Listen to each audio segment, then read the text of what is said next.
walks like a Yeti and it talks like a Yeti, then it's probably a Yeti. Not just like a random thing you see in the snow. A Betty. Is Betty Yeti's girlfriend? We started recording, by the way. Yeah, I know. I was still having a conversation. Betty is not Yeti's girlfriend. This is the worst banter. You always say it's the worst banter. You come up with some banter. Welcome to Cult or Just Weird. That's not banter. I'm Chris. And I'm bantering. And this is Kayla. I don't know what you want from me. I was trying to do banter. You said Betty is not Yeti's girlfriend, so then honestly, what's the point? Okay, fine. Betty is Yeti. Or Yeti's is not Betty... a name. Yeti is the name. Is a species. No, Yeti is the boy, and Betty is the girl. Are you high? No, it's just 11:30, and we decided to record. What's this we? Do you actually want to banter, or do we want to? This is what we're doing. Or do we want to? to? This is our shitty, terrible banter. Get into it. I'll just say that I'm excited for this because I am too. You're excited because you're forcing us to record at 11:30 because you're like, oh my god, I cannot wait to tell you about this thing. Just so our listeners are aware, we are recording this at 11:30 at night on Friday, Juneteenth. So we have some celebrations happening outside. We have some fireworks going. So if you hear any pops in the background, it's just our neighborhood being excited for this holiday. Yay. Yeah, we are not looking at fireworks for you, dear listeners. Yeah. I hope you appreciate it, you ungrateful audience. Jeez. That is not the way you get people to Is that come that's back. not good? No. We're talking about my topic. I finally have a topic. By the way, I'm excited about my next topic too, because my next topic is fucking batshit. Yeah. I got it from a listener. You keep keep looking at your computer with big eyes. Yeah. It's definitely one of those ones where you start going into it a little bit and you're just like, oh, is this even good for the show? This is too culty. But then we've done other stuff like that, so I'm, whatever. Well, I've got a perfect one today. Oh, good. That Mine's right perfect. Smack in the gray area, like a little gray bullseye. Okay. Yeah. I'm very excited to do this one. So, I guess if we're ready to start our episode. Well, you never said what your name was. My name's Kayla. You were too busy talking about Betty or whatever. My name's Betty now, and I'm the Yeti's girlfriend. It's like Kung Pao. Did you ever watch Kung Pao? You made me watch Kung Pao. And the villain said he just arbitrarily decided that his name was Betty, like in the first 5 minutes of the movie. Don't remember a single scene. That is you. From that. Kung Pao is an excellent comedy. I'm not saying it's not. I just don't remember it. It's cinema. It's one of the few DVDs we own. Yeah, that's right. Yeah. Who owns DVDs now anyway? You've owned that DVD has followed you, I think, from Orlando. Probably. I think it followed you from Orlando to your multiple apartments in Los Angeles to Orange County to our apartments together in Los Angeles. It's an important artifact. Okay. All right. Tell me what your topic is, Betty. Well, I'm gonna open this in the tradition of you. I'm gonna ask you a question. Okay. Actually, open this can of worms. This topic. I'm actually going to ask you a few questions. Okay. So, all right. Chris, I'm ready. Have you ever wanted to escape? Like right now? Because I kind of want to right now. Just ever. Torture doing this. You ever wanted to escape? It's hard for me to answer that without more context, but depending on the context, there are contexts in which I have wanted to escape, yes. Such as rooms. Such as now. Other things. This marriage. So let me ask you a second question. Okay. Have you ever continued on a possibly fruitless journey because you were compelled by faith? I definitely continue on a lot of fruitless journeys, whether possibly fruitless journeys. Oh, I continue on explicitly fruitless. I'm an achievement whore in gaming. Yeah, that's true.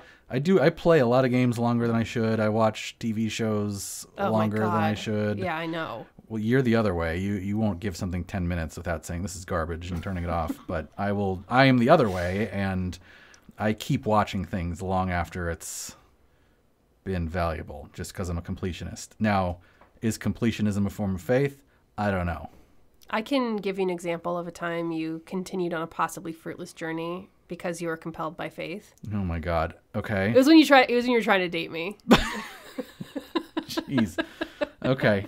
Yeah. I mean, that's what it was, baby. Yeah. It turned out it was indeed fruitless. Yep. Let me ask you my third question. Okay. Have you ever wanted to follow a mystical mentor in the pursuit of enlightenment? What are you about to talk about?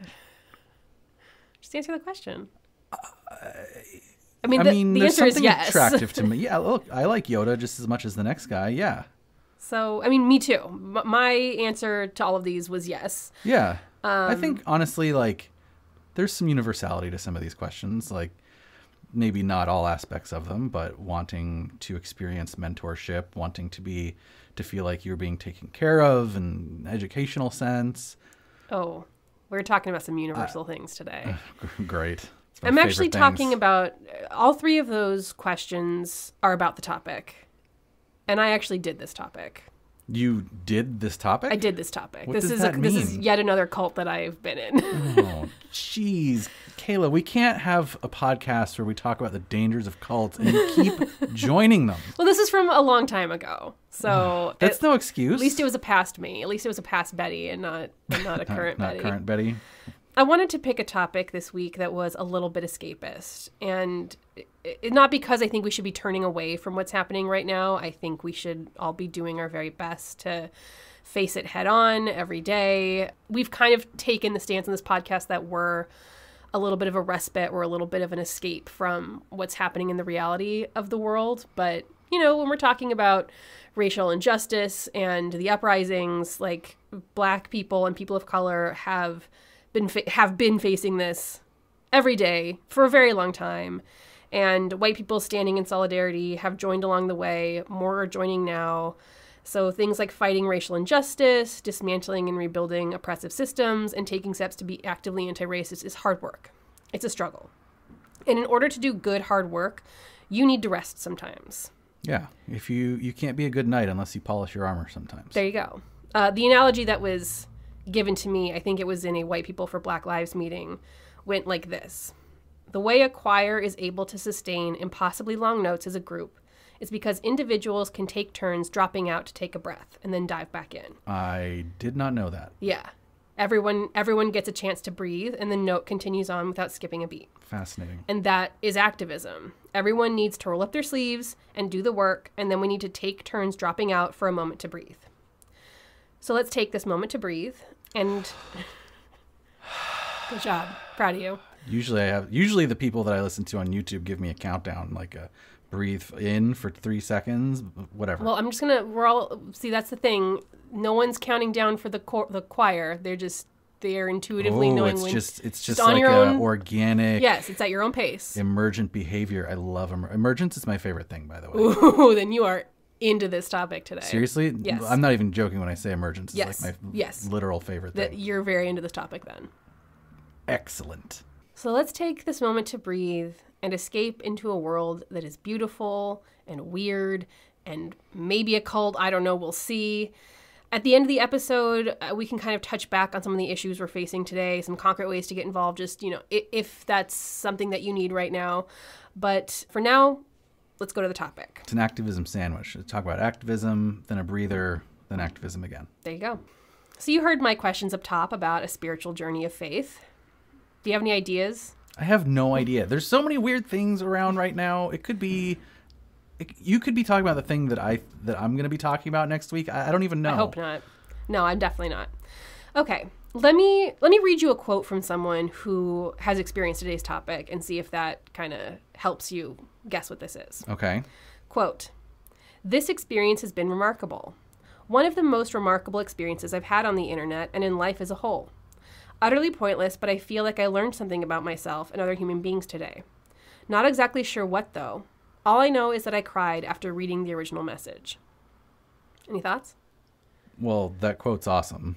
It's going to get so much more awesome. Doesn't really clue me in on what it is, though. Okay.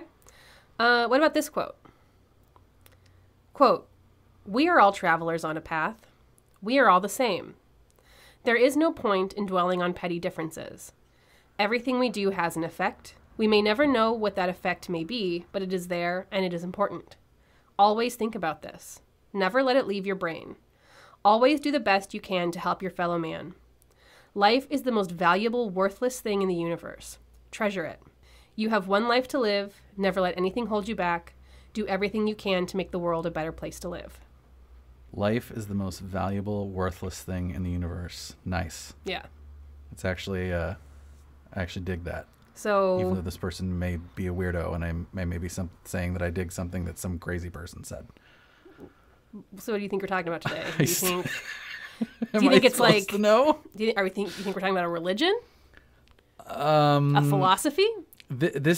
I think what I'm spiritual picturing. undertaking? Yeah, I'm picturing like a Teal Swan type situation here, where it's like an online pseudo religion with some person at the head of it, and there's like maybe a commune in South America. You couldn't be more wrong. Okay. We're not talking about a religion or a philosophy or a God, commune or a coven. Finally? No, today we are going to talk about the line. What's the line? You don't remember me telling you about the line? Is this like when I stood in line for Star Wars for a day and a half when I was... No. No, Did I? Maybe I never did. Did I never tell you about the line? Oh. Yeah. Do you remember now? I love the line.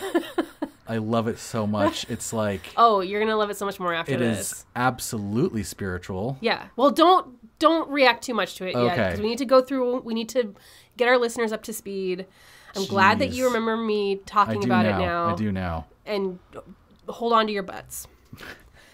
You know, the other thing that was called The Line is that there was The Line at the college that I went to. University of Pennsylvania had The Line every year when they were selling basketball tickets, because it was like we're a big basketball school. So you would like go into the Palestra, which is like our like famous, really old basketball gym that the team played at, and you'd all get your sleeping bags and spend the night. So it's like Comic-Con, but for college basketball? Yeah. And I think a lot of schools do this, actually. This is not just Penn that does this. But yeah.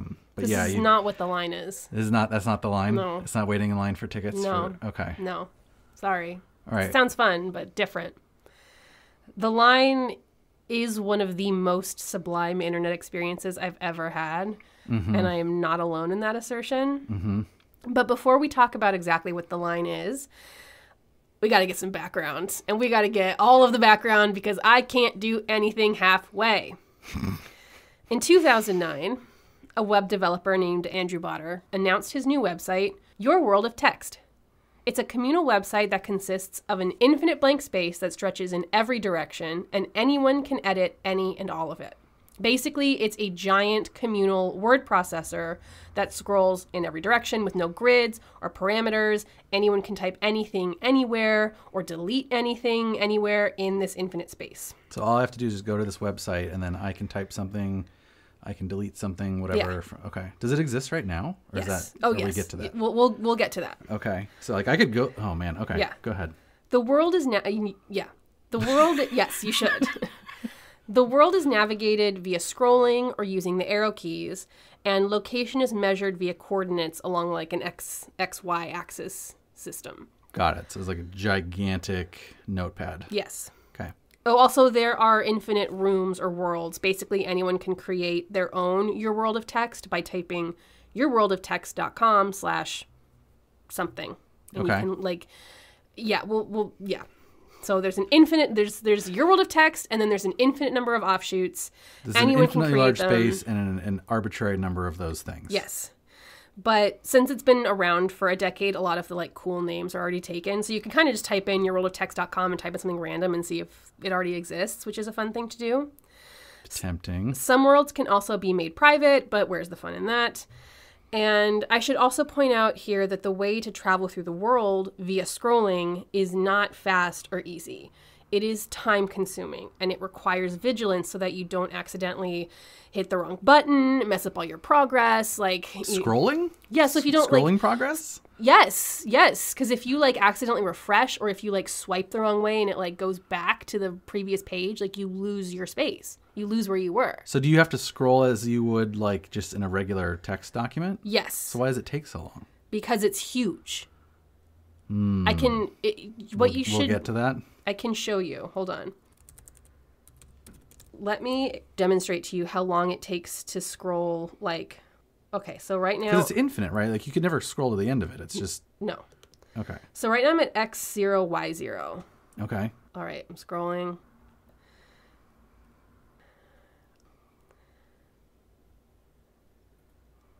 How far do you think I am right now? I don't know. I'm only at X2. That's how long it takes. X3. Okay, just in case we cut out a bunch of dead space there, that took about, what, like 5 to 10 seconds? Yeah, it takes a long time. There is an option where you can auto-scroll by typing in specific coordinates, but it doesn't, like, teleport you there. It just auto-scrolls you in real time, and often, like, that's not fun to do because you miss discoveries along the way because it follows such a narrow path. So it really is an investment to travel around Your World of Text world, and it almost feels like a physical act because of how, like, it's time consuming to physically scroll through. It's like in World of Warcraft before they had looking for dungeon, you actually had to run to the dungeon through the world, and a lot of people think that when they added the teleport stuff, it actually took something away because it didn't force you to actually do that sort of meditative act of traveling slowly. Yeah. That's why, like, there's some people who, like, Skyrim is a game where it's a huge map, and once you discover a location, you can do instant travel. But there's some people who are like, no, I only travel in real time to, like, really feel like I'm in the game. Right, to capture that sort of immersiveness. Yeah. Interesting. So, but here you're just literally still, just to be clear, you're just in white space. We're just talking about a notepad. Yes. But online. Yes. Okay. As humans do, when given the smallest creative kernel, users of Your World of Text have also discovered or created a seemingly endless variety of ways to interact with the site and to interact with each other on the site. Because that's maybe the coolest thing about Your World of Text is the interaction with others while using it. Like, it's entirely anonymous. You don't have an avatar or an account or anything like that. You just type along with everyone else. And it works in real time. So if two people are using Your World of Text at the same time, they can theoretically have a real-time conversation.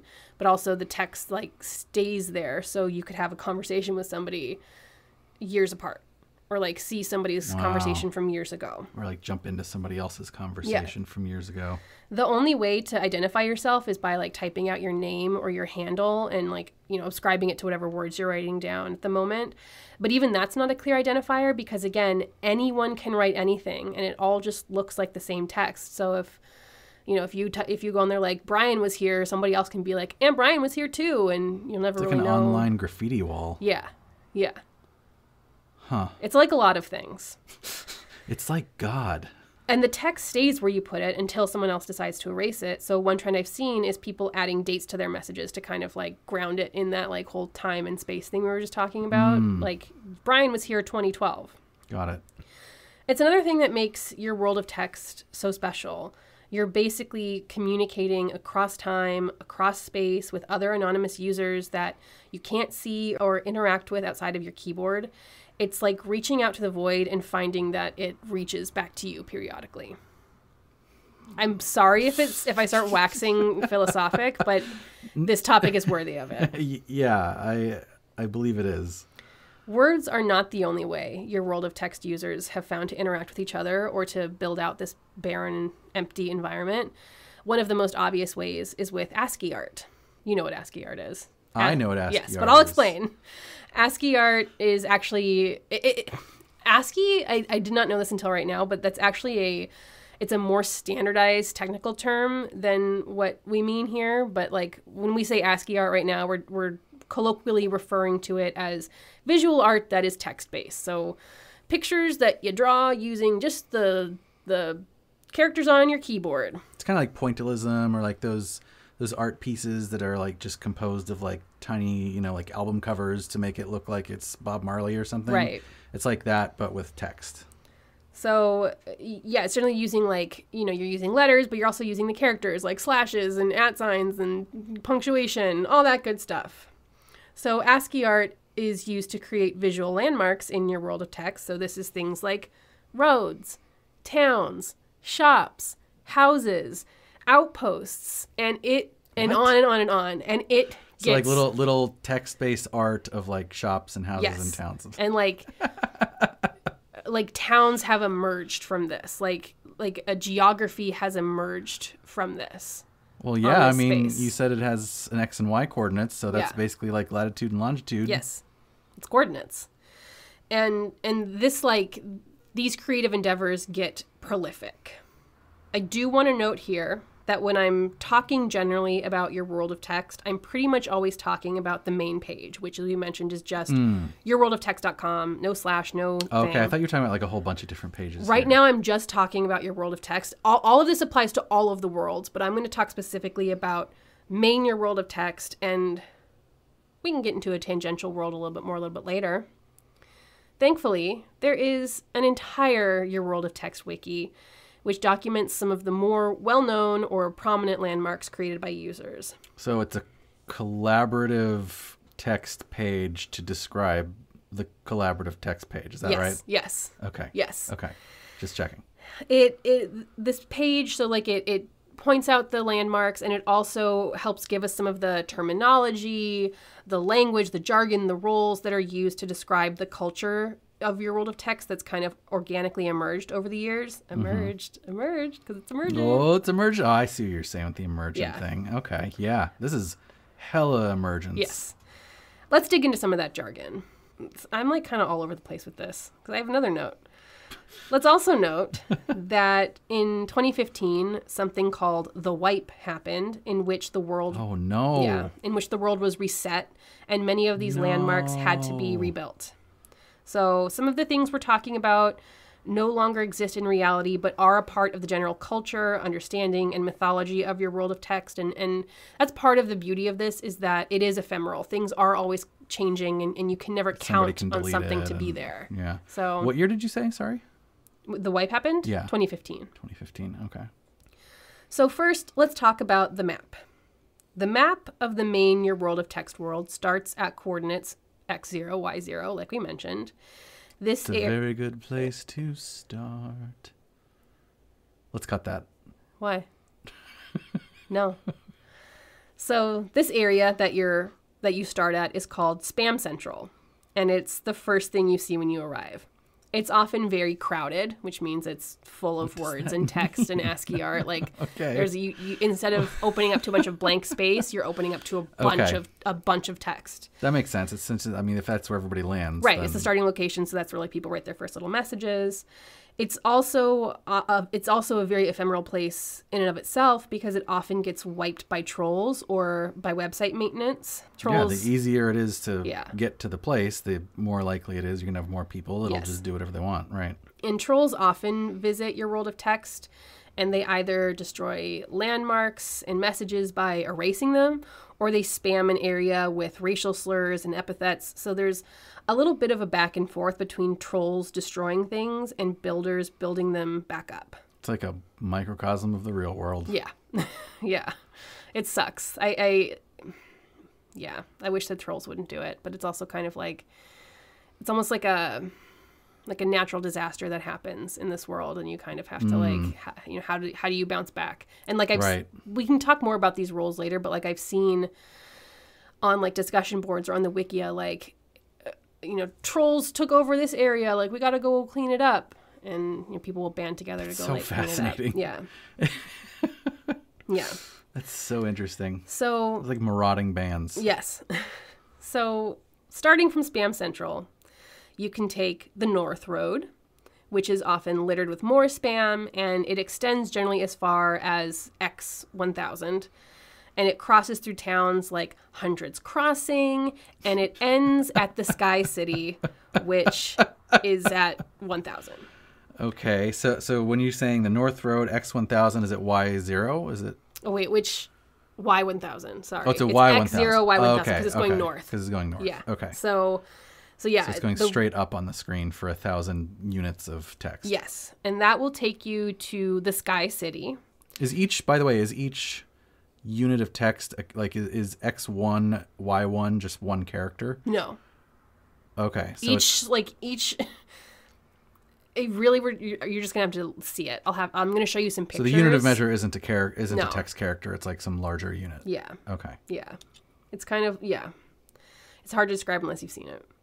We'll post Instagram photos. There's a lot of pictures on this one. So this one ends at the Sky City, and that's not the end of your journey north. Many people continue traveling beyond this point, and there's actually a lot of activity until you reach what's called the Nirvana at X0 Y10,000. Oh, that's significantly farther. Yes. You want to see a picture of Sky City? Definitely. So that's Sky City. You see? Jesus fucking Christ. What? So you see where, like, that is definitely more complex road, than I was imagining. Like, there's a road. That's the North Road. And this there's is all all these, like, text? houses. And, yeah, it's all text, all ASCII art. Is the road going along the y-axis? It's going up, yeah. Okay, so to the left of the road, we have negative x, and to the right of the road, we have positive x. Is that right? I think it's the other way. But I'm not 100% sure. Okay. Actually, no, Wow. it's the way you said. It's the way you said. Wow. Yeah. Okay. All right. Text. That's all text. All text. So that's Sky City. Like, there's, like, neighborhoods. There's, like, little roads. It's like a and there's, like, building. yeah, and people's messages. Like, it's a whole thing. Yeah. Okay. And so you see when you scroll, it's like one scroll would probably take you halfway through this kind of thing. Okay. Okay, so that's the speed you're scrolling Yeah. at. Okay. Okay. I'm going to show you a lot of pictures. I like that somebody wrote text art of 1,000 so you know where you are. Oh, yeah. There's a lot of, like signposting. Especially when you hit, like, those landmarks or those milestones of, like, 1,000, 10,000, whatever. People like to commemorate it. Those arbitrary milestones based on our decimal system because we have 10 fingers. So I mentioned that you can reach an area called the Nirvana. What's the Nirvana, you might ask? It's a band that Gen Xers really No. like. It's a structure in the shape of a large black diamond, and it includes a list of all the people who have made it that far. Wow. Yeah, because it's far. Like, getting to Right. 10,000 is a lot. So this is what the Nirvana looks like. Holy shit. Look at that. Visitors list. That's wow. Lol, that was actually easy. It Derek wasn't. V. I don't know, Derek V thinks that it was easy. You're wrong. Oh, I like how the one in the middle, Michael, says, meet me at 100,000. Just keep going. Ambitious, Michael. There is something that's at the opposite end of the Nirvana, which is Omega City, or Hell. And that exists. I'm assuming this is negative That Y? exists at X0, Y 10,000. And you just take Y the negative. south, Y negative 10,000. Okay. And you just take the south road to get there. Naturally. This is a screenshot of just a little piece of Omega City. Okay. See, it's a bunch of Omegas. It's just they just spelled Omega with smaller letters, Yeah. making up the okay. Yeah. That's not as cool. As Nirvana. No. Wait, so that's negative 10,000. So that Yes. Is there a counterpart to is there a negative 1,000? Is there a counterpart to Sky City? Probably. Okay. Oh, let me show you the south road. Oh, the south road looks cool. Because, like, a lot of times people will, like, build complementary roads or, like, roads that go alongside it. So, like, this is what this is what a bunch of south roads look like together. How are they okay, I see it. Okay. It's labor intensive. Yeah. Especially if these things go on for 10,000 Holy moly. pixels or whatever the fuck. Let me reiterate. Just because some of these structures mark the ends of various roads or whatever, they don't mark any sort of end of the world. One can continue scrolling on forever and ever, and some people do. So that's north and south. What about east and west? Well, I was wondering that exact thing. you can take the West Road, which is a larger road. Here, this will help ground you. This is a larger road that leads to X negative 1,000 at least. Okay. And it may extend further. Who knows right now? It's built as two thick roads, one on top, one on bottom. And after a while, it connects to another road that passes through various buildings and texts. One of these things was a galaxy, which was this huge like swath of black Unicode characters where people were encouraged to add a star each time they passed. So you could like make a little ASCII star. Okay. There were also tea houses, strip clubs, magic shops, ASCII strip clubs? the Eiffel Tower, the Space Needle, and several McDonald's which were vandalized. In text. Yes. So I keep having to ask that question. Yes. Okay. And West Road, of course, leads us to West City, which is a city in the West. Wow. Okay, that was really complicated. Here's what West Road looks like. It just looks like a regular ass road. Yeah.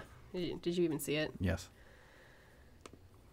And then, of course, you have the East Road. Okay, that makes sense. Because you had already said north, south, and west. Now we got East. I'm smart. East Road was the first road that was built by an unknown creator. Oh. It goes through the exclamation mark forest and desert, self-explanatory, and then it becomes a dirt path. I believe there is... Wait, what does dirt mean? Dirt path. Just it'll look different in the ASCII art. Okay.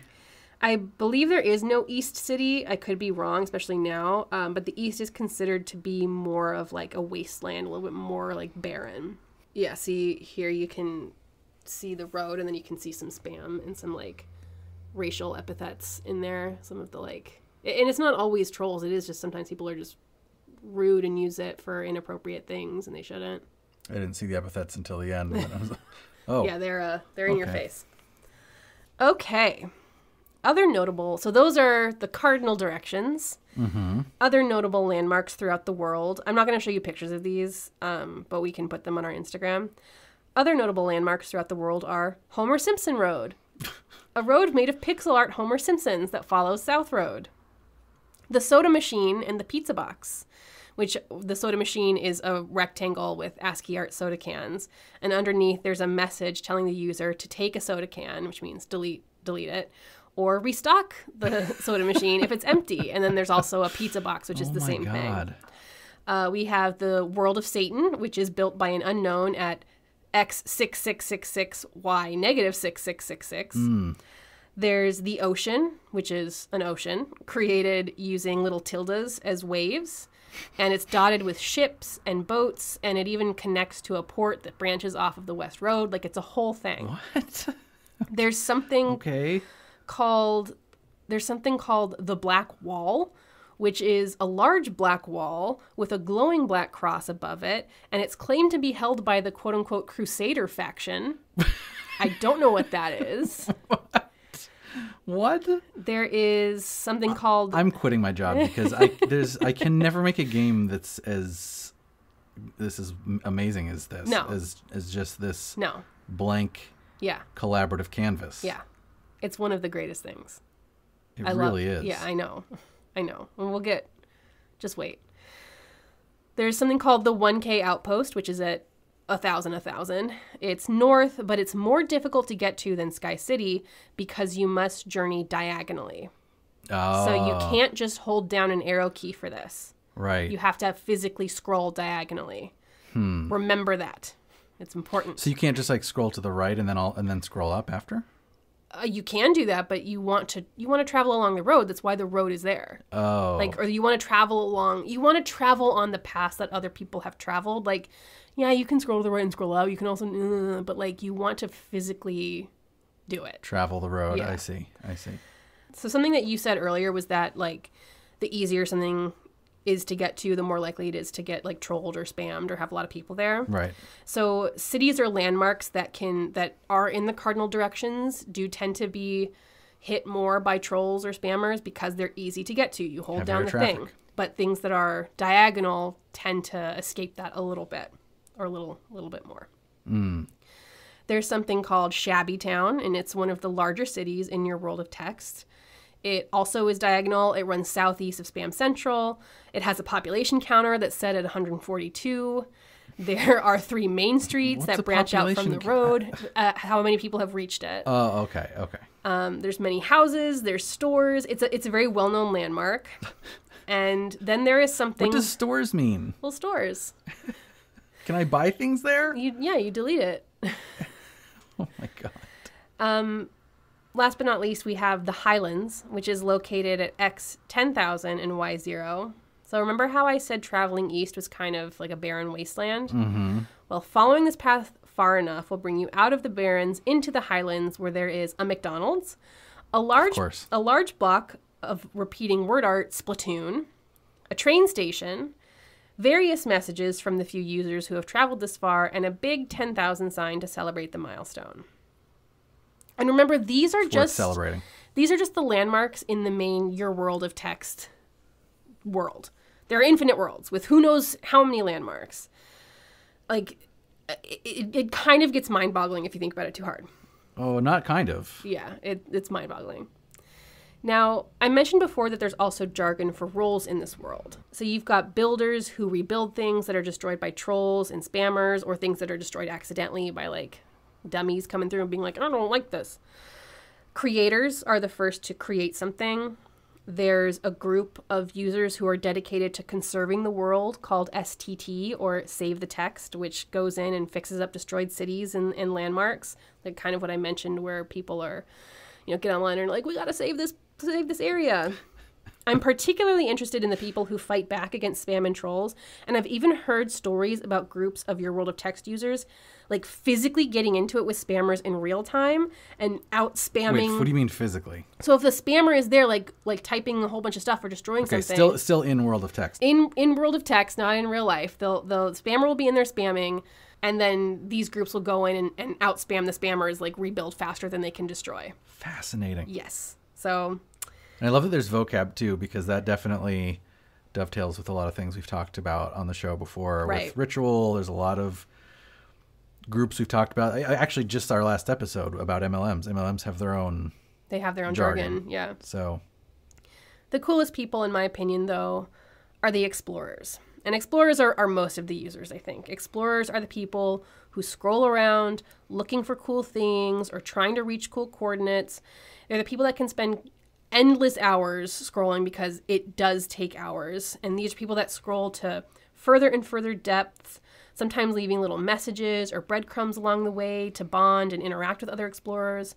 Some of them get documented on the Wikia with their names and the dates. There are whole communities of explorers on Reddit and Discord. Shout out to Text World Explorers on Reddit for being my go-to. And the fact that this is still a thriving thing 10 years after Your World of Text launched is just, it's so lovely to me that it's still in use. And 5 years since the last wipe. I don't know if that's significant. I don't know why I said it. Well, you said it. Reddit is actually how I first discovered Your World of Text. And I think this was about 8 years ago. I was on a reel, or somewhere within the last 8 years. I think it was 8 years ago. I was on a real Reddit kick. I was looking to discover more and more internet ephemera and internet specific experiences. So it was around the time that I got involved with like Cicada 3301 and the dark web and Silk Road, and that was like of real interest to me, and I got into all of these like weird little niche things. I remember that. Yeah. And this is already reminding me of the Cicada episode. Yeah. I remember being on a Reddit thread where users were sharing hidden internet treasures, and I came upon a comment that was so compelling, I still remember exactly how special it felt to read it to this day. So I'm going to go ahead and read this comment in its entirety. I reached out to the original poster for permission, and I didn't hear back, so I hope that's okay. So this comment was made by user Protruded Demand on an Ask Reddit post titled, "Hey Reddit, what's the best hidden thing you have ever found on the interwebs?" And this was the comment. "Okay, this is going to get buried, but I have to tell this story to someone. I was on one of those World of Tech sites late one night. I had nothing better to do, pathetic, I know. Well, after scrolling around, I found a line that someone drew. I decided to follow it. The line went on and on. There were comments from other people leaving their marks of the journey on the line. You would scroll by someone who left something like, Simsy was here on 6/2011, just a random date. I can't remember it. It was haunting in a beautiful sort of way. All of those people traveling down the same line, alone yet together. It had been about 30 minutes of traveling down the line, and the comments started to get more scarce. More and more comments could be seen saying something like, I give up, or it will never end. Still, I had nothing better to do with my life, and it was a good way to distract myself from everything else in the world, so I kept going. After about 30 more minutes, there were only a few commenters left. It was nice, though. I formed a sort of bond with each of them. All of us traveling down a line, determined to stick it through to the end. The comments they left were getting further and further apart. It would be 10 minutes of scrolling just down the line before you see a comment by someone. Just a friendly reminder that they are still there. Just when you begin to doubt that anyone else had made it that far, they would show up. The line consumed even them eventually. 20 minutes went by without seeing a comment by anyone. My mind started filling with doubt. Will the line ever end? Was it made by a bot or some madman with even less of a life than me? Where had all of my fellow travelers gone? And then a message of hope. I saw another comment. It honestly made me tear up a bit. It was the same thing as always. Zach was here, insert a random date that I cannot remember. It gave me the strength to keep going. I kept following the line for another hour, determined to reach the end no matter how long it may take. By now, I had spent the whole night following this line. The sun was rising, and I was nearly asleep. Still, I wouldn't give up until I reached the end. After all of the work I'd put into it, I knew I had to. There had to be something at the end. And suddenly, it stopped. There it was, the end of the line. There was a message written by the creator of the line. I don't remember exactly what it said, but it was the most inspiring thing I have ever read. I remember it was about 4 paragraphs long. Each sentence was a work of literary genius. I hate myself to this day for not writing it all down. I guess it's better this way, though. It was one of those rare moments where everything stops and the world makes sense. The core message of the speech was that we are all travelers on a path. We are all the same. There is no point on dwelling on petty differences. Everything we do has an effect. We may never know what the effect may be, but it is there and it is important. Always think about this. Never let it leave your brain. Always do the best you can to help your fellow man. Life is the most valuable, worthless thing in the universe. Treasure it. You have one life to live. Never let anything hold you back. Do everything you can to make the world a better place to live. I know it may be hard to grasp, but so much meaning was packed into only 4 paragraphs. I can never explain it. I'm not the master wordsmith that the creator of the line is. That line has probably had the biggest impact on my life than anything else. All those hours leading up to the end, the explosion of meaning once I was there, it honestly changed me. It made me want to learn and grow more. It made me a more caring person. Whoever it was that made the line, I can honestly say that you are my hero. Teal deer, spent hours following a line, life forever changed. Holy shit. Yeah. That's an incredible experience. I know. And it's just so incredible, and also it's in its simplicity, you know? Like just the act of scrolling, and it's like this magical combination of like simplicity, infinity, and togetherness. Yeah.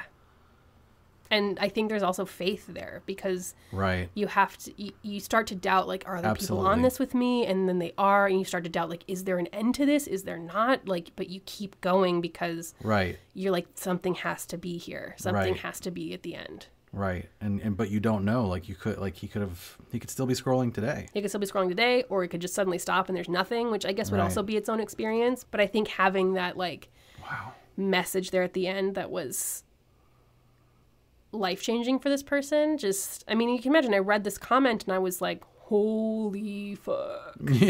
Yeah. Well, and I think that there's a few things too about the message at the end. Was one, I'm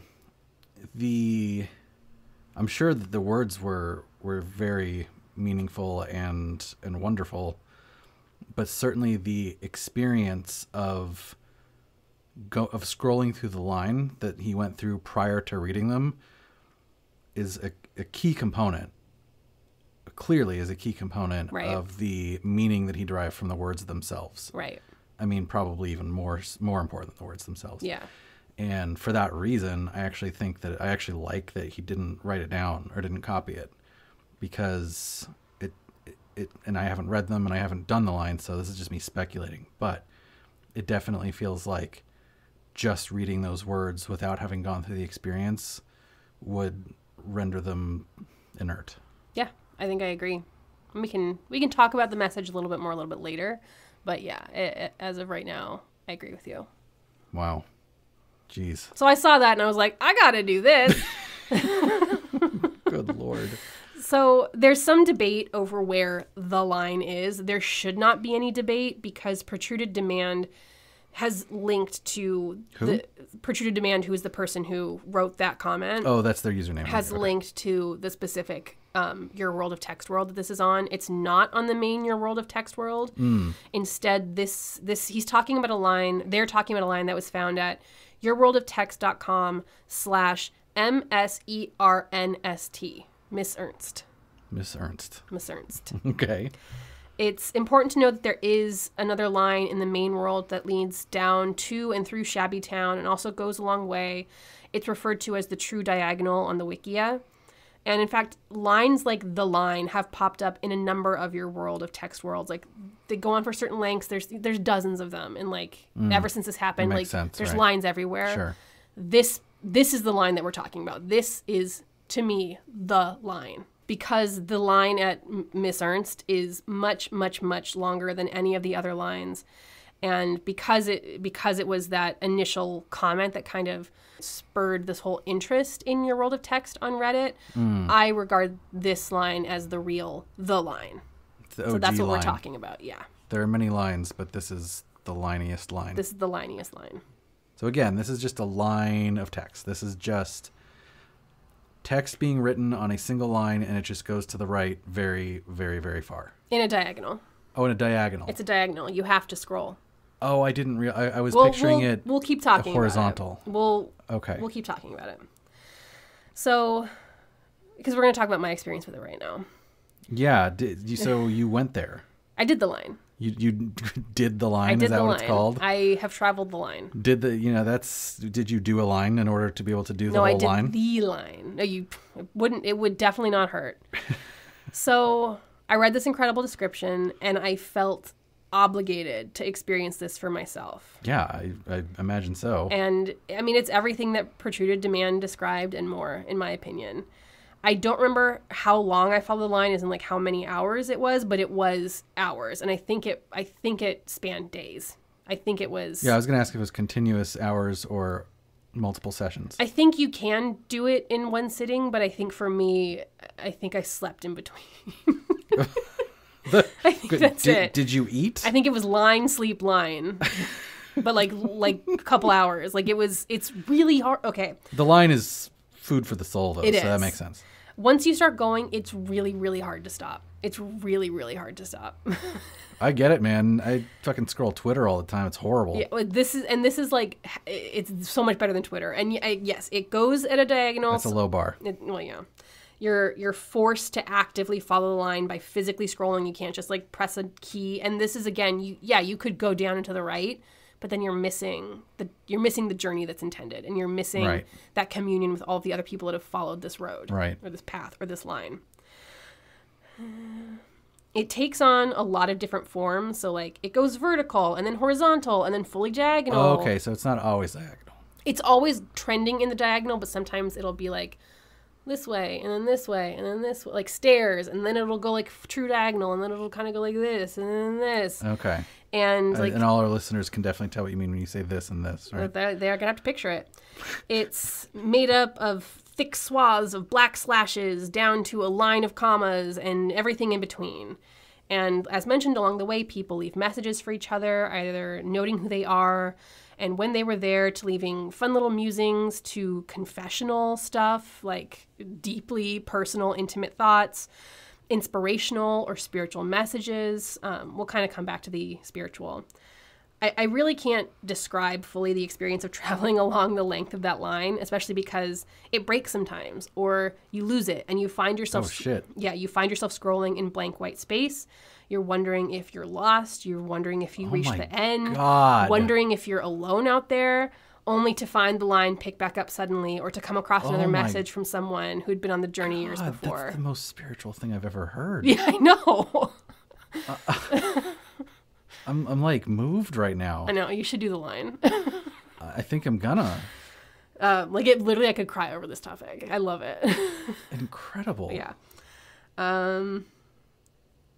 I found myself traveling with a group through time, the same people leaving little breadcrumbs for each other, again, across time and space, all along this singular purpose. And like Protruded Demand said, sometimes 20 minutes would go by or more without coming across anything. And I'd tell myself that, for sure, this is it. I was alone now, only to have that be false. And then the flood of relief and wonder of like coming across another message, like that stayed with me.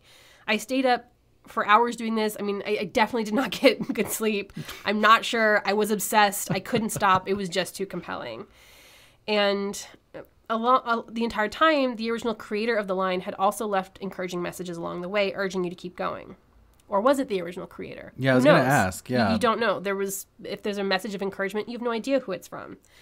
But it became clear very early on that this small act of scrolling along a line in a text-based site was a spiritual journey of faith. Absolutely. I really believe that. Yeah, absolutely. Did it make a difference to you regarding like faith versus trust, let's say, the fact that you had read this Reddit post already. Like, because he or she, I don't know, presumably, maybe didn't have that context, right? They were just scrolling through the line. Yeah. And they had no idea if it was going to end. Well, where at least you had that comment. Protruder Demand was able to see, people being like, I was here in 2011, so like presumably there had other people that had followed this. That had been that far. Yeah. But once you get that far, oh no, Protruder Demand is like a. Then it is faith, because at that point you don't know if it's going to end. Yeah. Where at least you read the thing, and in so reading, you determined that there was an end, so you knew there was an end to be found. Yeah. No, I think Protruder Demand had a more spiritual experience than any of the rest of us followers. I do. So I remember reaching the end. I can't remember if there was 4 paragraphs of enlightenment waiting for me, but I do remember feeling a singular sense of accomplishment over it, especially when I was there with that little group of friends that I had picked up. Someone wrote a message thanking the others for going on this journey, saying that they were going to continue scrolling on into the infinite emptiness and silence with no more messages or communicating, just knowing that we'd be scrolling along with each other for a while longer. And I did scroll along for a while longer, knowing that nothing was out there and that I wasn't going to be talking to anybody, but that we were all doing it together. And it was it was meditative and beautiful. And I think it is my most sublime internet experience ever. Maybe one of your most sublime experiences ever. Yeah. I mean, yeah. Yeah, I'm speechless, actually. I wish I remember how long it took me. I don't. I have seen numerous explorers on Reddit claiming that it takes about 10 hours to travel the line from top to tail. It could be more, like, it could be, maybe you could get there less if you got a real fast scroll finger. I don't know. Explorers on Reddit talk a lot about this line. Like, obviously there are other landmarks on your world of text and other quests and other puzzles. Like, there are little other games and journeys to go on and all manner of things. But to me, I love that. The line is singular and specific. And I want to get into some more of those specifics. The research for this topic was hard because you can't just log into your world of text and get info. Like, stuff there is constantly changing and shifting and getting deleted and rebuilt. So it's not a great record of itself. And it's really, as far as I can tell, only really talked about on Reddit with a few hundred other explorers, or on the Wikia, which is only like, there's constantly people updating it, but because it's not Wikipedia, there's broken links and there's things that are outdated and the updates, It's shabby Wikipedia. But like the line, while the research was hard, it was also fun and engaging to dive into. So as I started doing my research on this topic, reliving my experiences, revisiting your world of text, and even traveling down the line a little bit again, it got me thinking, who is behind this? Who made the line and why? And more importantly, who made this site and why? Are they the same person? Spoiler alert, no. It turns out that the creator of the line is totally unknown. I hope it stays that way forever. Maybe it's, what's his name? Satoshi Nakamoto? Oh, yeah. Maybe it's him. Maybe it's him. So I don't know who made the line. That's the alleged creator of Bitcoin, by the way, for those that don't. I don't know who made the line, but I did manage to track down the original developer of the site on Twitter, and he agreed to sit down with me for a chat about his beautiful creation. The guy that made World of Text talk to you? Yes. Dude. Yes. On record? Yeah. We have an interview. We can listen to that conversation now. Oh my God, that's amazing. Yeah. I don't think I properly, I didn't want to fangirl out too hard. Yeah. I don't think I definitely gushed, but I don't think I gushed enough about how amazing the product is. Yeah, thanks for godding this thing into existence, dude. Oh man, that's okay. Yes, please. So let's listen. Press play.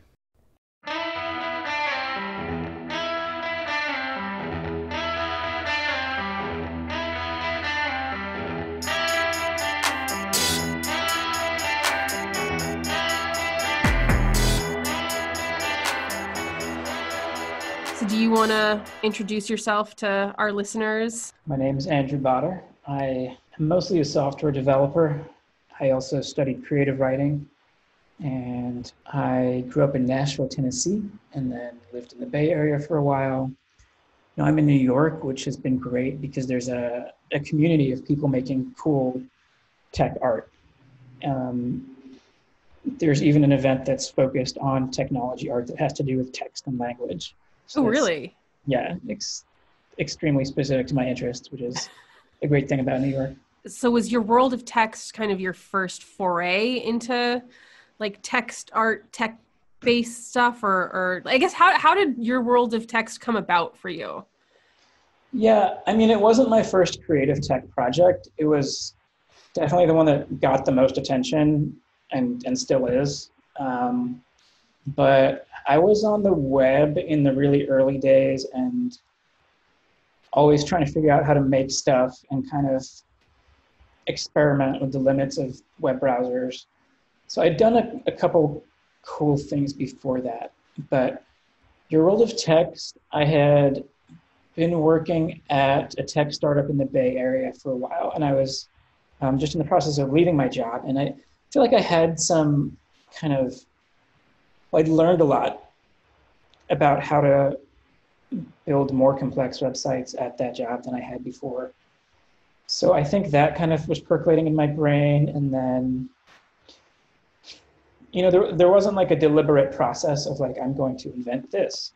It was just sort of this amorphous idea in my head that I kept looking at over the course of a few weeks as it took shape. And one of my inspirations, I believe, was Google Maps. You can just kind of scroll anywhere on Google Maps. There was also, I don't know if you remember the original Facebook wall. Yeah. Where it was like this text area that anybody could edit. That wasn't 2D in the same way, but it had sort of a similar vibe. And then I think the idea of it being infinite came from the universe, just like how you can keep going and it keeps going. And so to get to the exact concept of how it works was just sort of like a few weeks of musing and letting it develop subconsciously, I think. I mean, yeah, that makes sense. I feel like some of our best work is always done like when your brain's not even paying attention. Yeah. And I do remember trying to explain to people what I was thinking about and not really being able to get it across. Sure. And I remember one variation that I considered was like, should I have some kind of structure on the space? Like should there be axes or something that you can see, or some other kind of shape that you can work around? But that obviously didn't end up happening. Do you feel like that it's good that didn't end up happening? Do you feel like that kind of let the world be what it is now? Yeah, I like the simplicity of it. And when I was developing it, I just remember like it had been this idea in my head that like I couldn't quite convey to people. And the initial thing that I built wasn't scrollable. It wasn't infinite. It was just kind of this one square, this one box that you could click anywhere and type on it. And I just remember feeling like it was weird, which was a good thing. It was like, oh, this is different. And it feels kind of magic in a way. And so then I knew I was onto something. I mean, it definitely, like, magic is the way to describe it. Like, I don't want to wax too philosophical here, but I'm probably going to. But it just, yeah, your world of text does feel like one of those magic places on the internet. And like, did you, what did you picture people using this for? Like, did you kind of just put it out in the world going, let's see what happens? Did you think it would take on the life that it's taken on? Like, what was your intent with it? I did not have any intentions about people using it for anything in particular that was practical. I was excited about it, and I didn't really have a plan of how to get it out there except to post it on this one forum, Hacker News, where some techie people hang out, and I hoped people there would think it was cool. And it just kind of took off from there. And it was really exciting because it spread really quickly across a number of different communities, and it was clear that it just like people got it, like this thing that I was into also clicked with other people. And I thought people would have fun with it. I didn't imagine a lot of the things people have used it for. I mean, there's obviously a lot of like creative expression on the main page where people are drawing things or making puzzles or adventures for other people. There's confessional stuff. People are writing anonymously. There are people who have private worlds that they use with their schools. One cool one that I didn't expect is that I've heard from several couples who have a world of text for their relationship where they write to each other. Oh my gosh, that's such a good idea. Yeah. Oh, wow. I heard from one woman a couple of years ago who felt like your world of text was a big part of her relationship with her now fiance. And so she asked for my help in printing a poster version of the world they made together. Oh my gosh. That she could give to him. And that's like, I'd never thought about that, using it in coupledom. That's like, again, that's so beautiful. That's so magical. That's just like, that's what your world of text is to me. Like I found out about World of Text because of the line, back on Reddit, I think 8 years ago, somebody had posted this story about like one of the hidden treasures of the internet.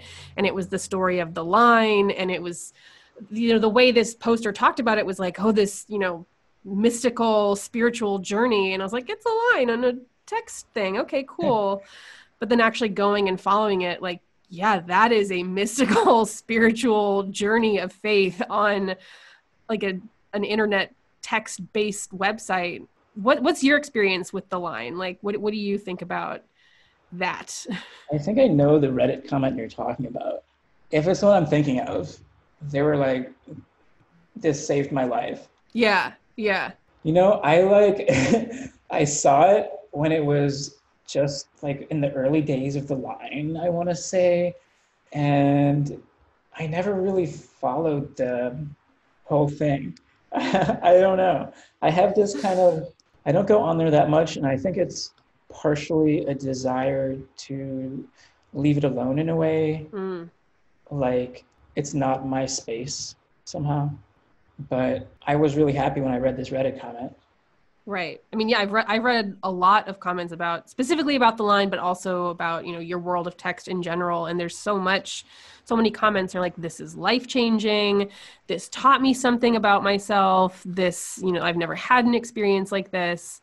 It's amazing to see. So I can imagine like having created that, to see people interact with your work in that way, it must be really fulfilling. But then I like that kind of deist approach of like, I created it and hands off now, and let's see what you do with it.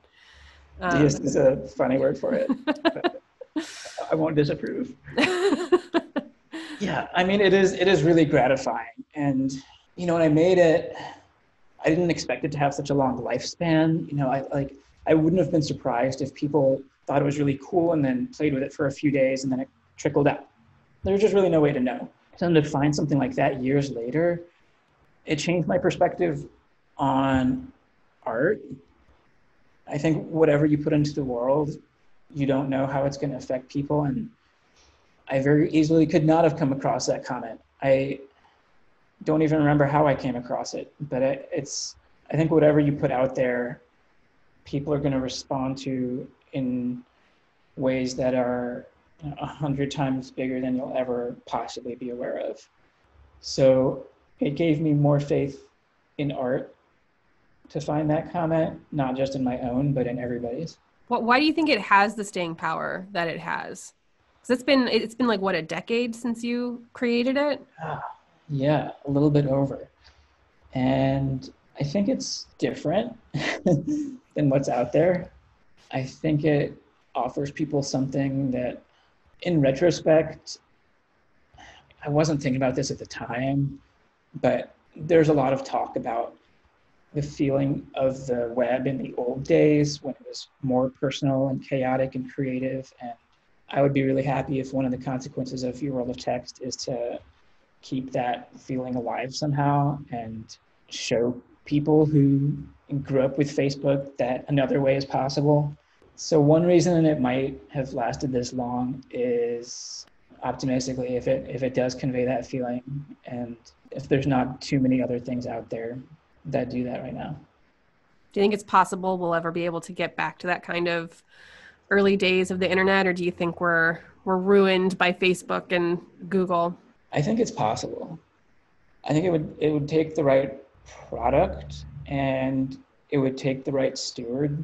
I think one reason that these platforms get so controlled is that it makes things easier for advertisers, and it makes it easier to create a large company of the kind that your investors might want to see if you take an investment.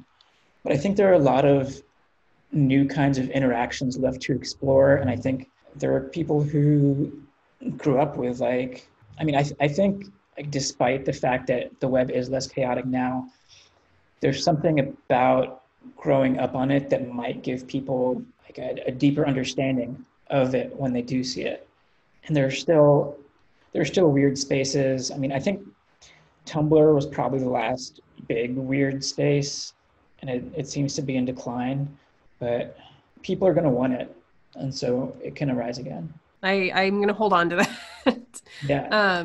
Was there ever any like, did you ever get approached for like advertising on your World of Text? Was that ever a thing? Did anyone ever try to Facebook you? No one ever tried to advertise on there. Somebody made a knockoff version where they were trying to do the $1 million homepage, except with text. Are you familiar with this project? No. It was like, I think in the 90s or like 2001 or something. This person made a website with, I think it was like 1,000 by 1,000 pixel homepage, and sold every pixel of it for advertising. And it just sort of like became this news trend item, the $1 million homepage. And it worked because it was novel and got the attention. So people wanted to buy the space. And somebody tried to do a Your World of Text knockoff where they were selling each square as a link to a different site. It was still text. Yeah, like nothing really commercial has come to work. I think because it can be tough to advertise on there for most brands, just because there is a lot of chaos on the homepage, especially in the middle. People are vulgar and spamming, and there's just inappropriate stuff that people would just not want to be seen next to.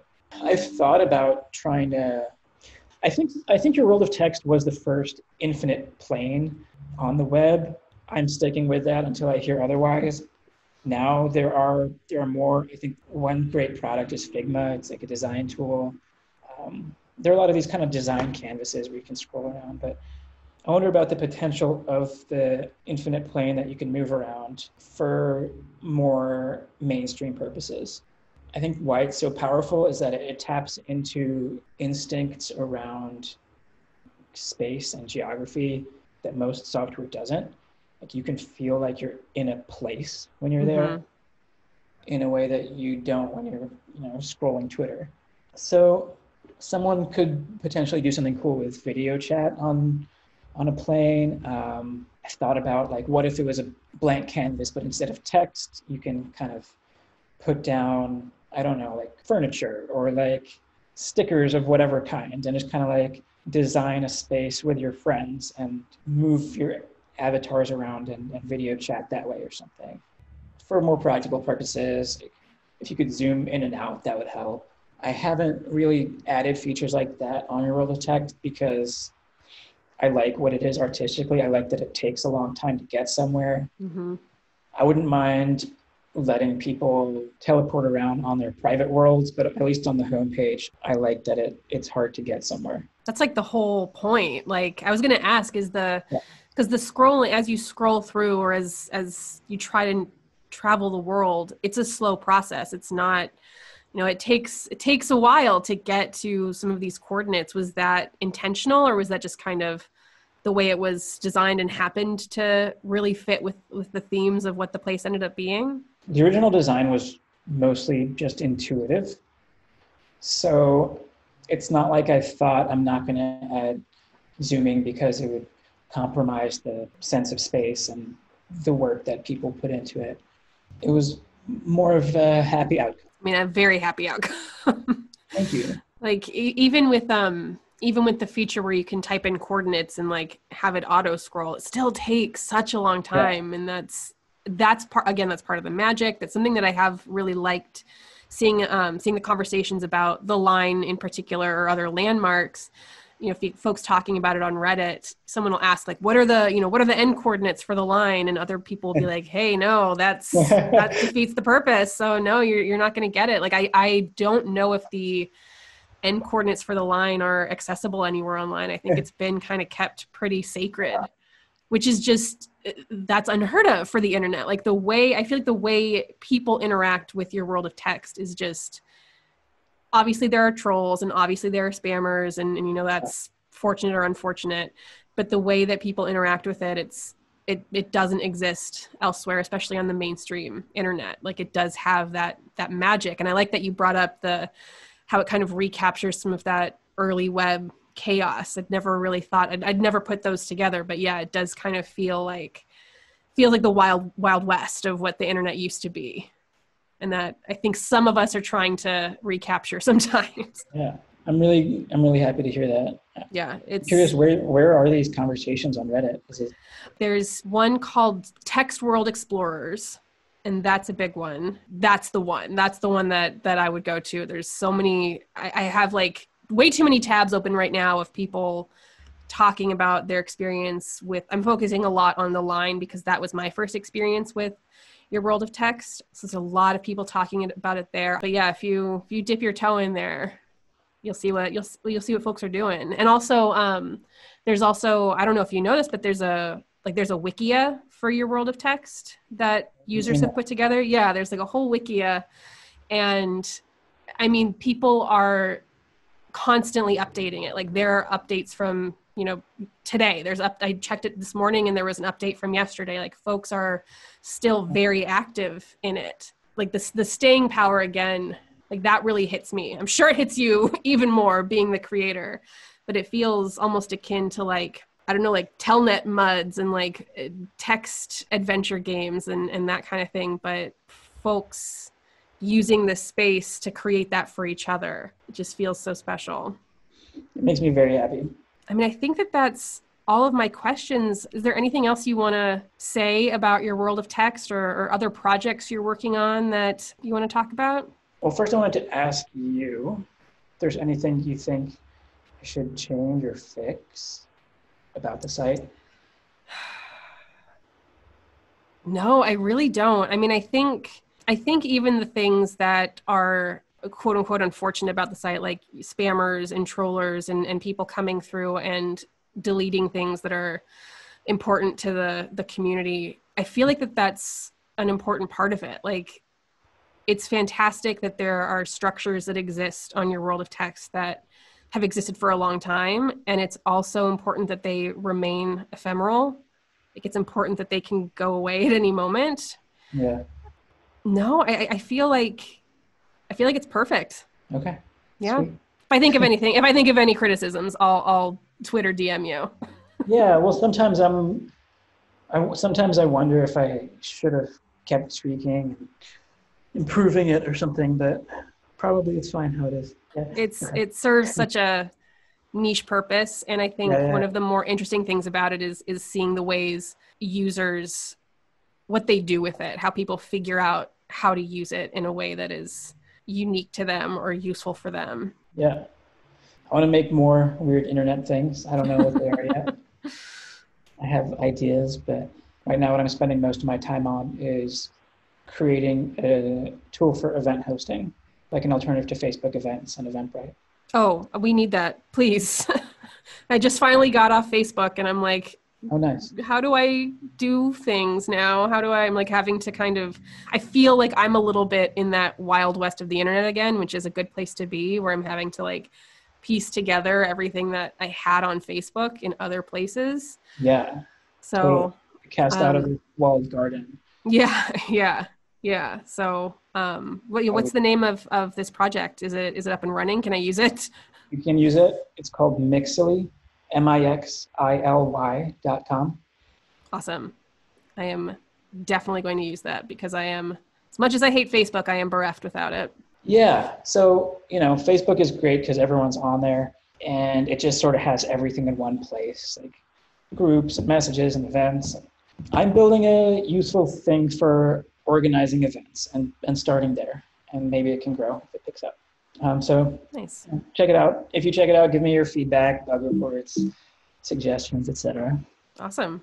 Will do. But yeah, I just really want to say thank you for talking with me. It was such a like last minute thing, and I'm so glad that you were available on Twitter. Yeah, I'm so glad you reached out because I haven't had this kind of conversation before. I've done a couple presentations about your world of text, but the fact that I made this thing that resonates with people in this way is really important to me, and it's like something I'm happy I've done.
So, Kayla, how does it feel to be able to say thank you to God and have him tell you that makes him feel good? Pretty good.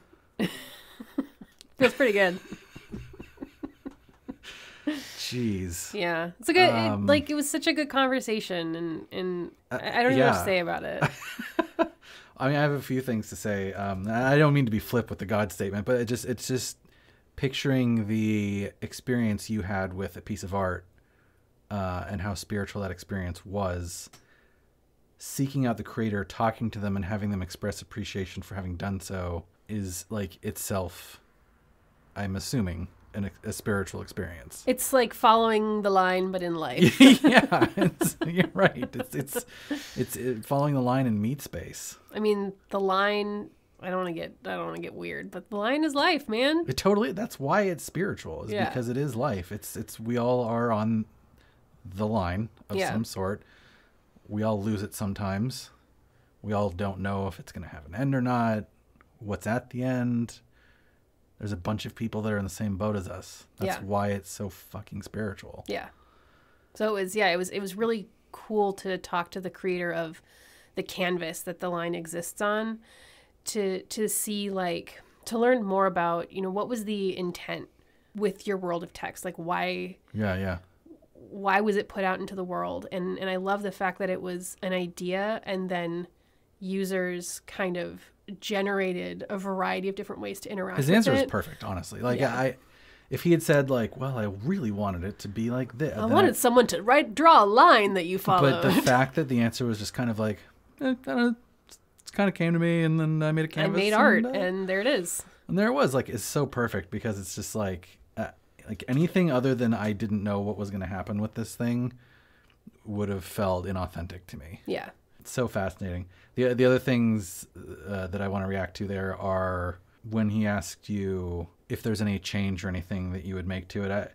As sycophantic as it sounded, maybe a little bit, but I totally agree. Like, when I said it was perfect? Yeah, when he said it's perfect. It is perfect. No, but I do agree, right? Like, it kind of harkens back to a slightly before that in the interview as well, when he was talking about, like, other infinite scrolling planes that deal with elements other than text, like videos, or he was talking about furniture or whatever. Cool ideas for sure. Like, I don't want to belittle them or anything, but I do think that there's something about the text. I think that, like, when you catch lightning in a bottle, it's because there's elements that come together and, like, work in a way that if any of them were different, you wouldn't have the lightning in a bottle. It wouldn't be what it is. Right. And I think all the elements we've talked about really contribute to that. And that includes the difficulty of scrolling. That includes the infiniteness. That includes the collaboration. It includes the fact that it's on a white space. Like if this were a different color, I feel like it would if it was like different. Blue and yellow, it would be different. Yeah. And I think that the basicness of the fact that it's just text is another key ingredient in that formula. Yeah. So when you say it's perfect, it is one of those things where just like it perfectly comes together, and even quote unquote improving an element would actually degrade the experience as a whole. Yeah, I agree.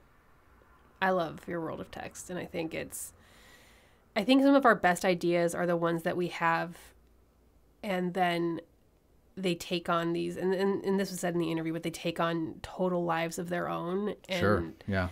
Like that's the ultimate creative act. Like that's giving birth. Like you're creating an entity, and you might have your hopes and dreams for it, and then it surpasses your wildest imagination. Like you could never predict, if you created your world of text, that something like the line would happen, or even something like the ocean, or just the ways that the various ways people have figured out how to interact with mathematically space. Chaotic.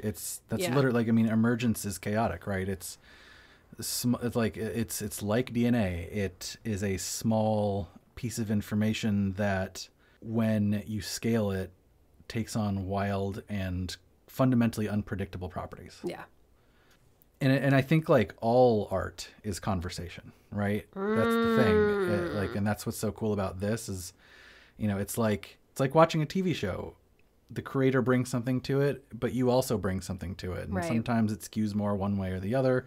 I mean, even when you walk through a museum and look at a piece of art hanging, like the creator created it for some reason and had some aesthetic in mind, had some feelings that they were feeling. And then you as the viewer also bring something to it. Right. And this is a very like powerful example of that. Right.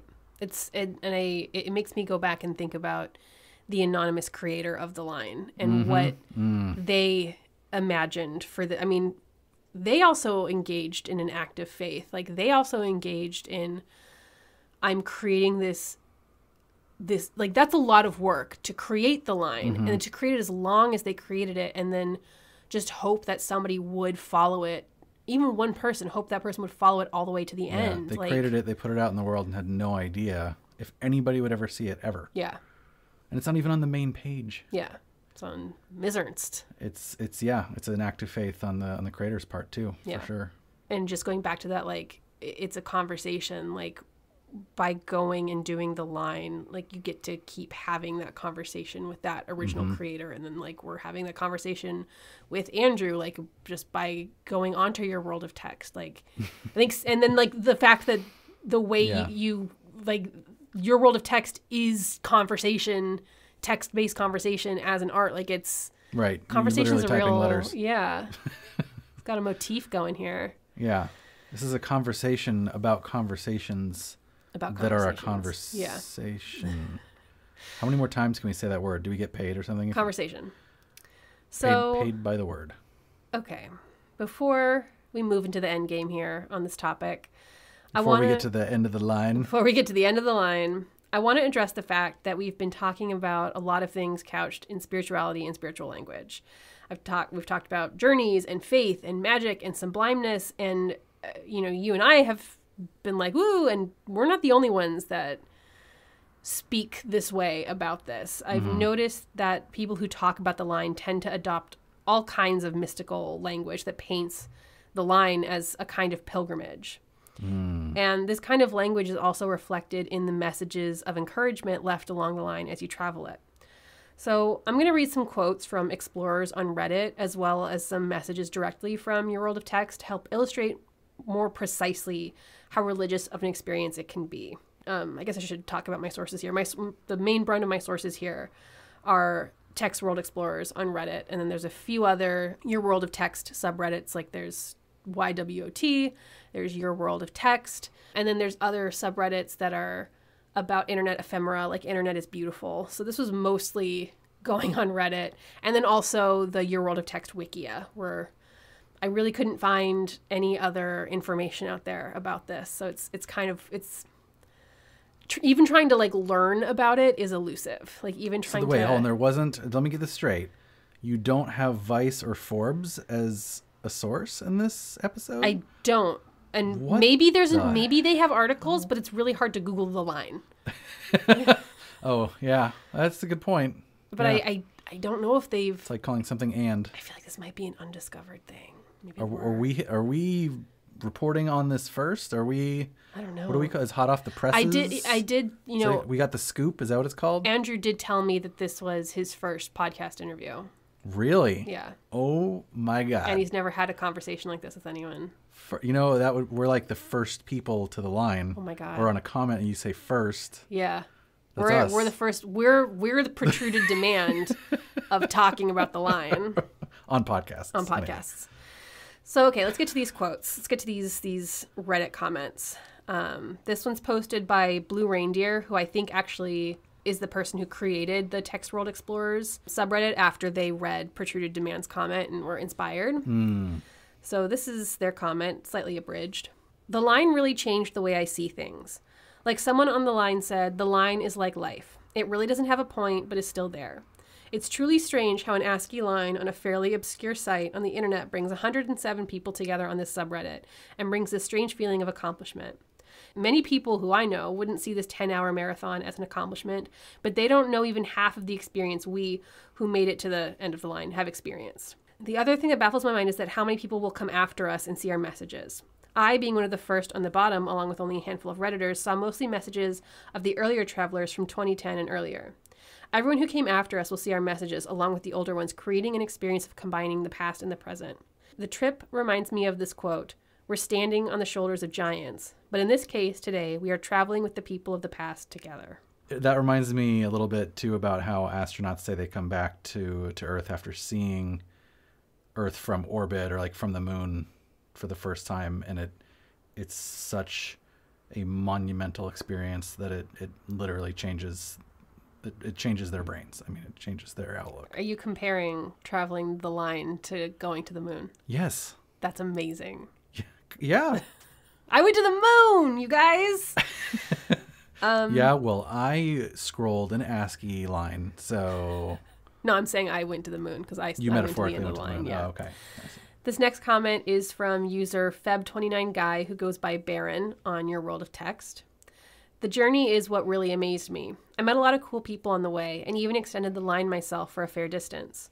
The fact that we can create such beauty from absolute emptiness with nothing but our words, following a single ASCII line into the infinite, is incredible. If you haven't made the trip yet, I highly recommend it. The journey may be long, but you just might meet someone along the way. And if not, the comments of those that went before will be there to keep you company. The Llama Bridge, the line hotels, the Reddit checkpoints, they're all there, and they'll probably be there until the end of Text World. So go, travel the line. Don't let me bore you with my far less meaningful text. And if you happen to find messages by Baron, well, that's just me saluting you across time and space. Wow. Then we've got a comment by a super nice guy. That's his screen name? Yes. Super nice guy? Super nice guy. What has the line taught you? The line has showed me that resilience really is something that lies in the hearts of every man. It's like Hamlet, sort of. Don't know if you've seen it. Hamlet always measures himself by what other men have accomplished, by their own feats, no matter how trivial. That's sort of like this. The triviality of the project doesn't matter, because the magnitude of it and the determination it takes for the line to exist.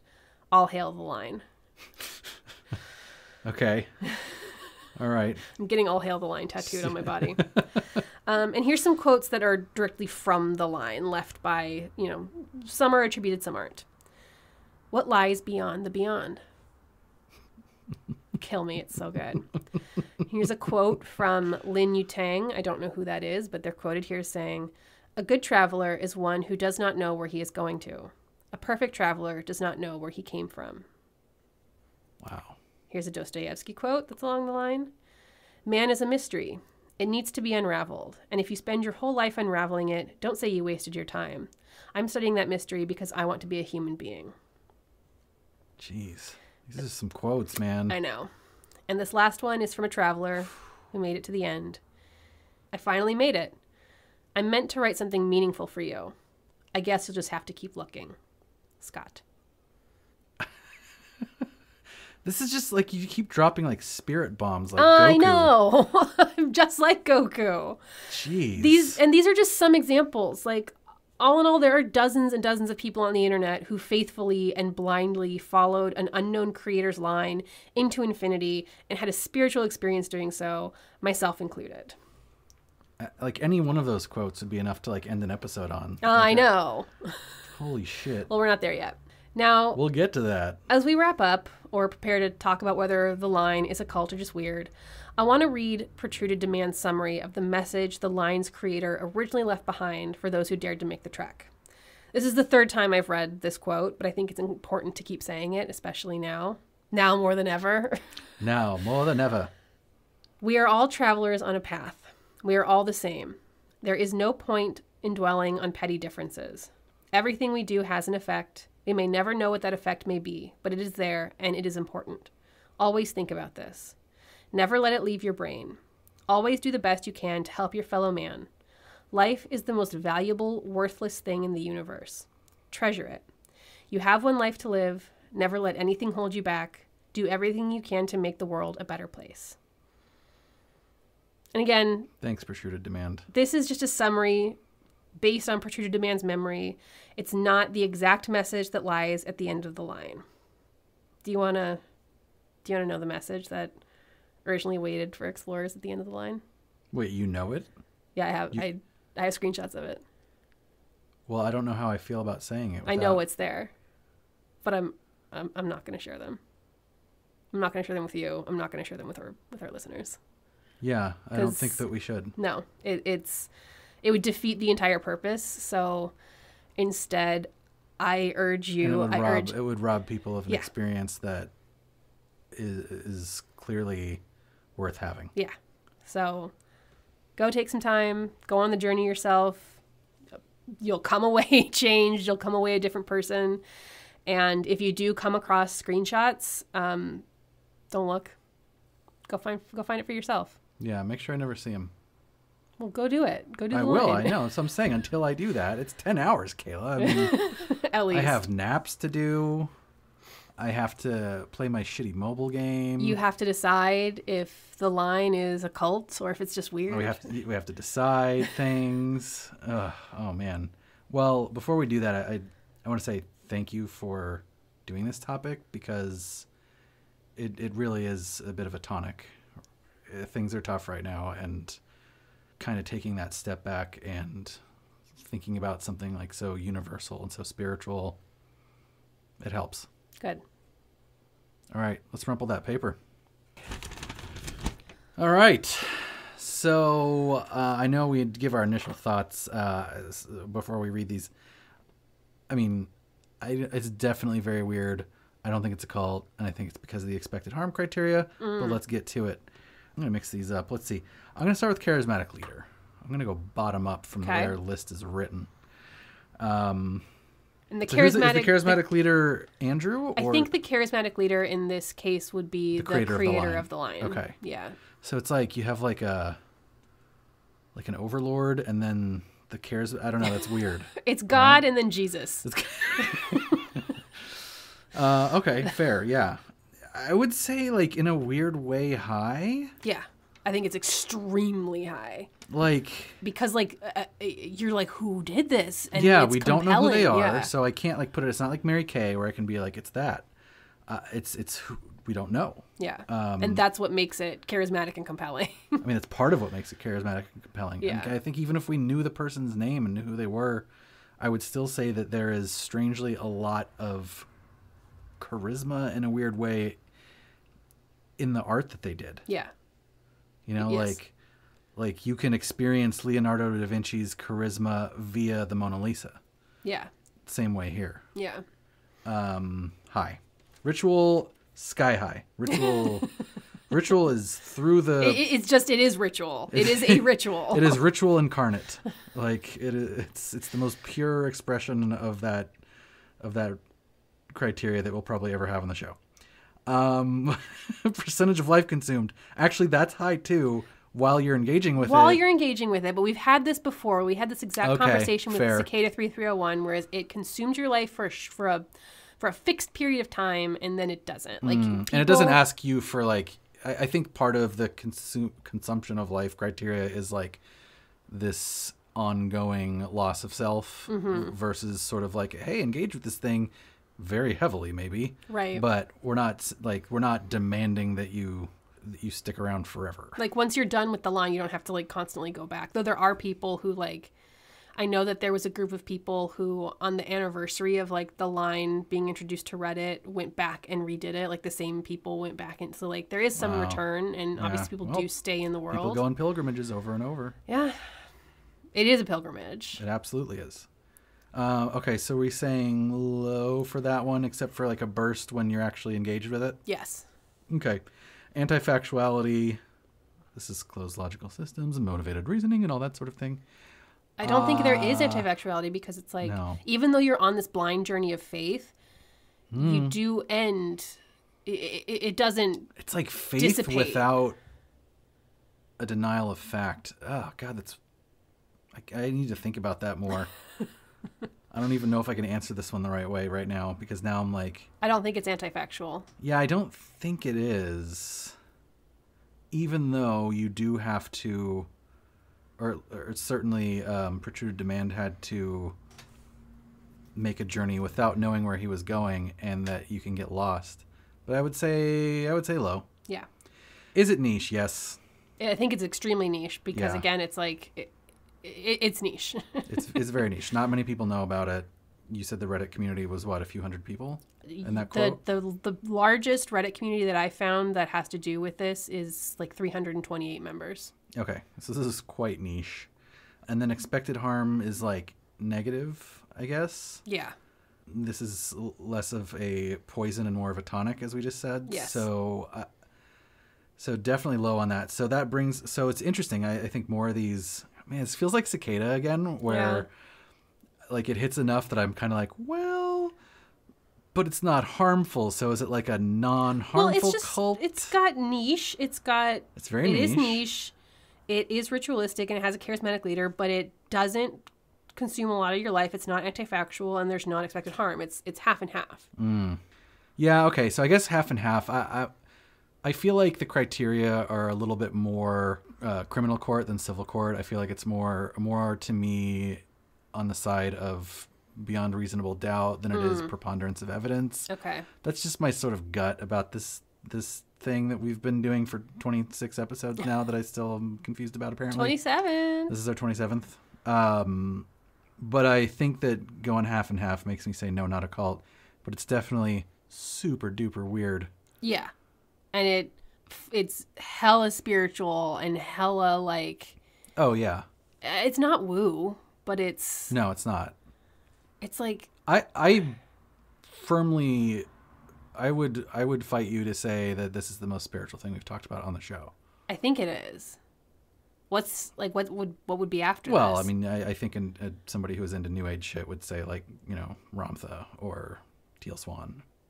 But what is our criteria, for our criteria, for you and me, and our definition of spirituality and what resonates with us spiritually? What do you think is number 2? I think Cicada's up there for me. Probably.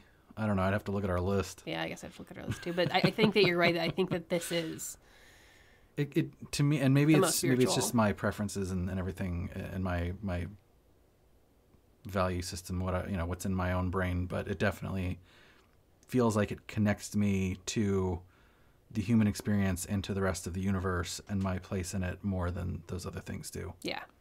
So not a cult. Not a cult. Definitely weird. Glad that you were able to talk to the creator. Oh, man, it was That's great. Amazing. Thank you again to Andrew Botter. To have that context and that grounding was very useful. And because we can't talk to the original creator of the line, it was nice to talk to the creator of the world. The creator of the person who created the canvas upon which the creator painted. Right. Yeah. You know what's funny about this whole thing that we've been saying, well, now we're at the end of the line because we're at the end of the episode, and I've been doing the recording this episode, which is also a line. It's a line that you're following. So I'm sitting here watching Audacity being like, it's a line that I'm just following this whole time. If everything's following a line. And sometimes it feels like, with our longer like a 3-hour episodes, that feels like that editing line is never going to end. Oh, yeah. You got to have faith. And when you're listening to it, you're like, I got to just get through it. Gotta get through this. Who are these boring ass people? It's us. So right. I think that's it for the topic. Do we want to take a little minute right here just to like re-enter the real world for a moment? And it's my least favorite place. I know, but just I only want to continue talking about tonics, but I just know, as Patrita Demand says, do everything you can to make the world a better place to live. And I think that the line inspires me to try and do that. So considering that we are living, is that okay if I like talk a little bit about reality? No, Kayla, fuck you.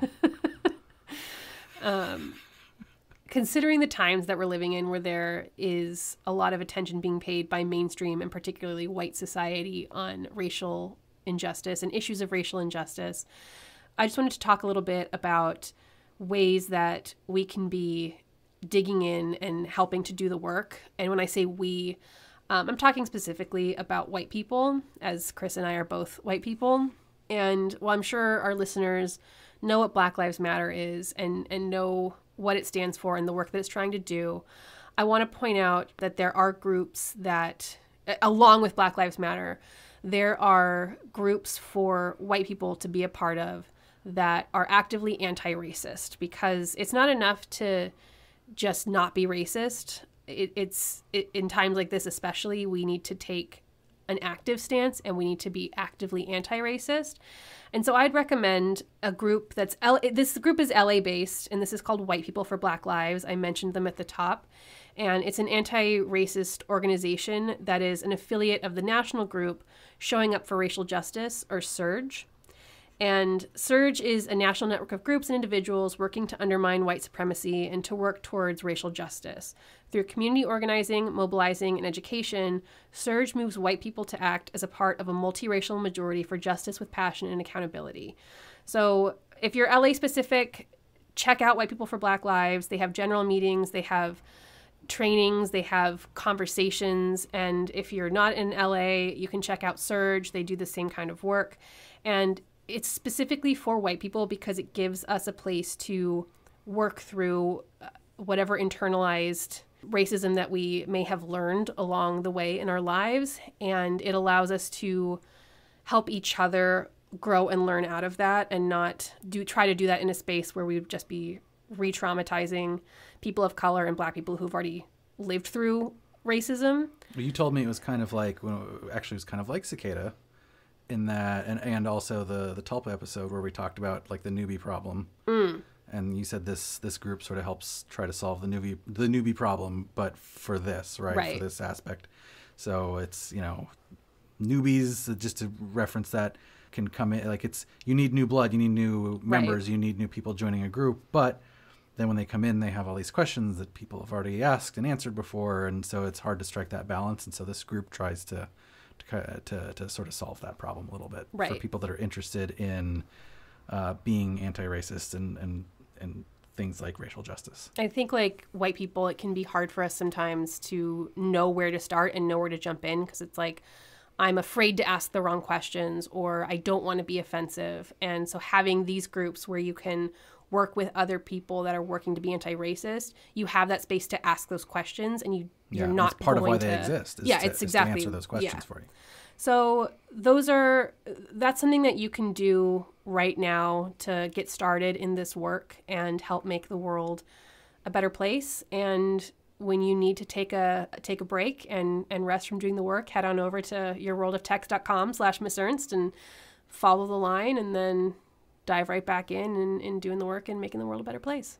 As Patrita Demand would ask of you. The end. And we are at the end of our episode line. We'll share more links and things like that on our social media. Yeah, definitely check out our Instagram, because we'll post some pictures of places within World of Text. Oh, absolutely. I remember we'll share links about how to get involved with the movement right now. But then so I'm mixing my for our regular programming, we have all of the pictures that I showed you during this. We have screenshots of your World of Text to kind of show you what it looks like, and it's cool. So keep an eye on our Instagram. Yeah, and I know I said this before, but thank you for sharing this topic, because things like this help kind of let you take a step back and realize that, you know, even the biggest problems are in some ways small against the backdrop of the universe and humanity, and that even though things feel overwhelming, it's helpful to have that reminder that, yeah, we're all on this journey together, and we're all sometimes lost in the vast infinite, but we can create things that help us find each other and get where we're going. That makes sense. That was a really beautiful way of putting it. Thanks. You're welcome. That's the episode, I think. I think we're done. So, yeah, again, check us out on our socials. Culture Just Weird on Twitter. Culture Just Weirdos on Instagram. We haven't crassly begged for people to leave us reviews in a while, have we? I don't think so. Go leave us a good review and stuff, man. 5 stars. Do that Rate, thing. share, subscribe. Is that what it is? Say good words at us on the place where it matters. Do it. All right. I'm Kayla. And I'm Chris. And this has been Cult. Or Just Weird.